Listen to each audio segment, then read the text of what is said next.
C'est un rapport publié par les services de renseignement britanniques. Selon lui, depuis une semaine, le Kremlin aurait intensifié ses attaques contre des infrastructures civiles ukrainiennes. Seraient notamment visés des barrages ou des réseaux électriques. Depuis une semaine, la Russie a augmenté les frappes contre les infrastructures civiles ukrainiennes, même là où il n'y avait aucun objectif militaire. Face au revers subi sur la ligne de front, la Russie semble vouloir directement saper le moral de la population et du gouvernement. Autre source d'inquiétude, l'utilisation d'armes chimiques ou nucléaires. Vladimir Poutine avait déjà évoqué cette possibilité au début du conflit.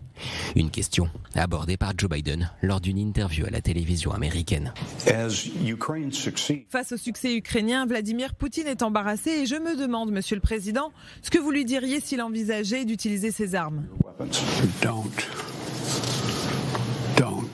Ne le faites pas, ne le faites pas, ne le faites pas. Vous allez changer le visage de la guerre comme jamais depuis la Seconde Guerre mondiale. Quelle serait la réponse des États-Unis ? Vous pensez que je vous le dirais si je savais exactement ce que ce serait ?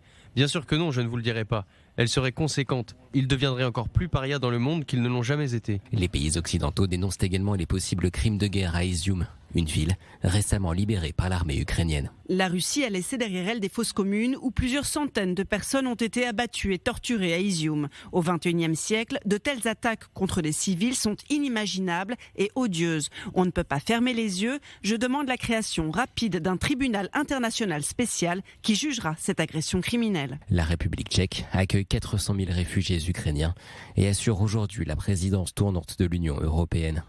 Selon Kiev, de nouvelles preuves auraient été découvertes concernant ces crimes de guerre présumés. Les travaux d'exhumation se sont poursuivis aujourd'hui à Izium. Les examens des corps sont en cours. De nouvelles preuves des tortures infligées aux personnes enterrées ont été découvertes. Plus de 10 chambres de torture ont déjà été découvertes. La torture était une pratique répandue sur le territoire occupé. C'est ce que les nazis faisaient. C'est ce que font les russistes.